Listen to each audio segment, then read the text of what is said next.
All right, everyone, here we go. So this is my little setup.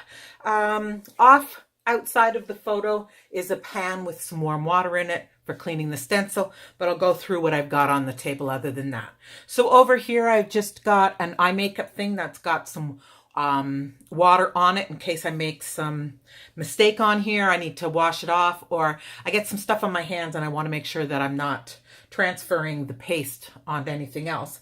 I have my little squeegee, which I will open up right now. This is the one that come with the kit. There are a couple of different sizes, but for the size of the project that we're doing today, I think that this one's going to be perfect. I have picked the color that I'm going to use today, and this one is called Guava. That's that orangey color that I had been trying to come up with the name for.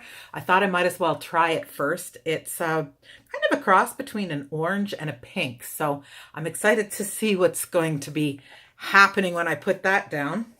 Also, I have the board that came with my kit. This is called the Aiden 9 by 12. And I have the stencil that I'm going to use. So the stencil that I'm going to use is my beloved. Here, I'm going to have to do these upside down. So bear with me.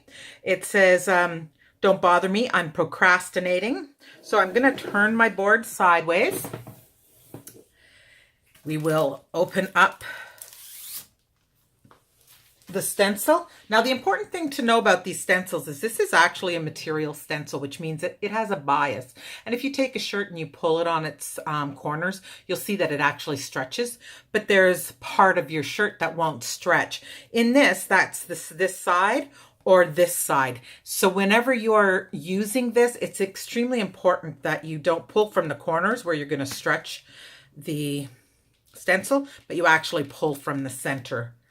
Okay, so here we are. What I did was I put the name of the stencil on the back of my piece of paper, just in case when you're working with a lot of parts, I only have one right now, but when you are working with a lot of parts, you want to make sure you got the right paper for it to go back onto, or it won't fit properly. So this brown cloth here is what I am calling my defuzzing cloth.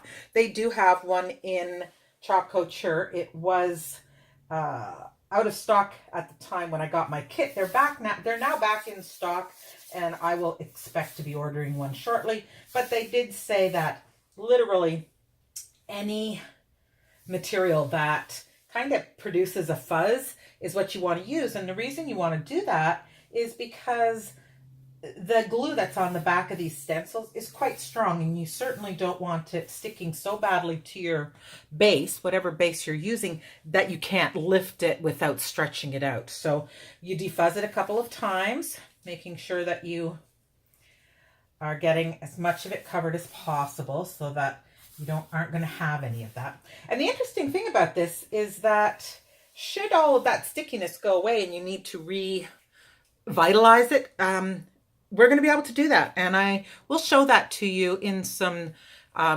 future shows, because then, I'm obviously going to have that issue where there might be something that ends up on it, or it's just kind of lost any of its stickiness. So when that happens, I'll do a special on that. Okay. So the first thing you're going to do is you're just going to lay your stencil down where you want it to go. And you're going to press it in.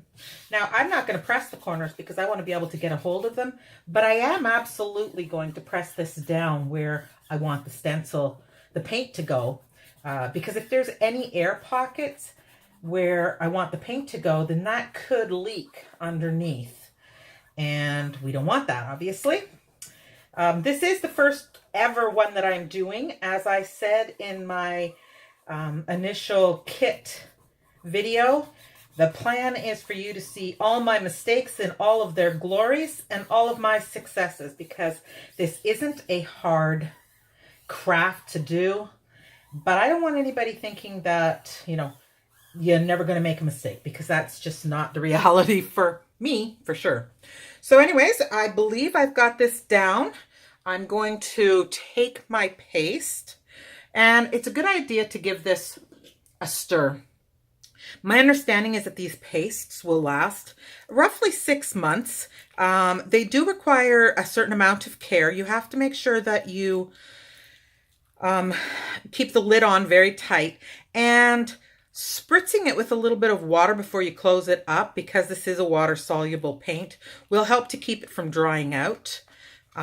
So I'm going to do that with my paint, but it looks pretty good.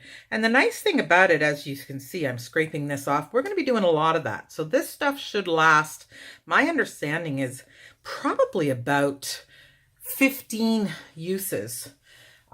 So we shall see if 15 is the number, but this is how it works. You take your squeegee and you put a little bit of stuff on it and you dab that, and making sure that you're quite liberal. You're going to dab this just over top of where you want the color to go. You can be as liberal as you want, but if you don't put enough down, then you're just not going to get that good, clean, sharp image. We are going to scrape it up afterwards, so it doesn't matter that I'm using, maybe more than I would expect. So as I said, it's important to be quite liberal. Now, again, this is my first one, so I'm doing the basic one with this, which is one color. But as I get better at it and as I'm showing you more often, you're going to start to see some really neat color choices that you'll be able to do with this, that allows you to do ombres and different elements in different colors. So unlike a regular screen printing where you just kind of run one color and then you have to lift it up and then you have to run another color, this is a little bit easier to play with. So you can literally be, experiment with the colors and see what you like. As you can see now, I'm just scraping to make sure that everything's covered, and I'm taking all the excess that I don't require and putting it back into my jar. Now, the one thing I have been told, everybody's been told, is that this stuff does dry fairly quickly. So you can't be playing around with it and just kind of lollygagging. You have to be here to do the job. So there we are. I think I've covered everything. It looks, oh, there's a little bit there. So that allows me to go back and make sure that that's completely covered. And I think we're good to go. I'm just going to put this in the water so that it can start to get cleaned right away. And, ooh, look at that. Give me 1 second.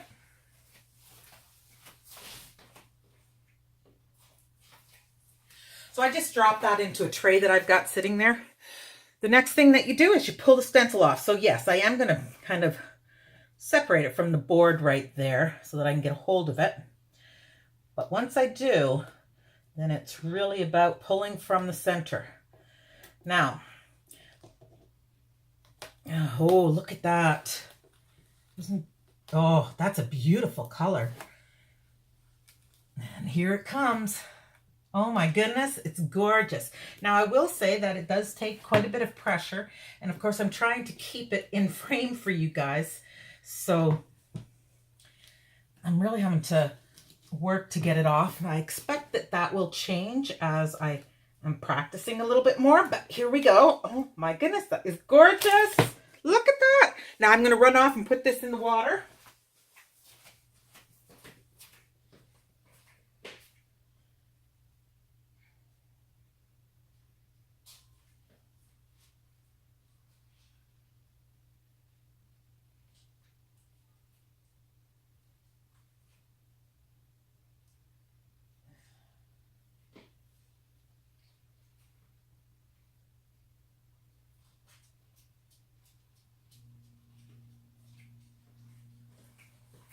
Sorry for the delay on that. Tip number 1, make sure you don't get it stuck together, because it really does require a little finesse getting it into the water without getting the stencil all stuck to itself.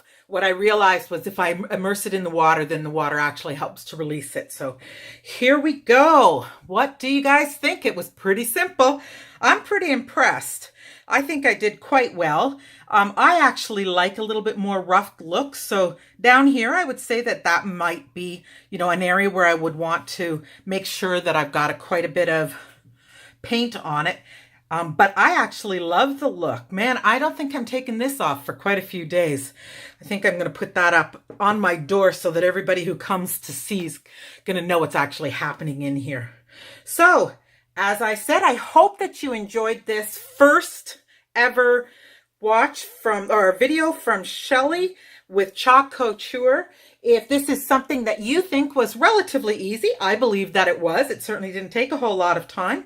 And you want to give it a try at home, you are welcome to do that. I will put the link for my website down below, and you can order yours and give it a try at home. Of course, you will always have the ability to give me a phone call should you run into some problems. I will do my best to help you out or point you into the direction of somebody who can.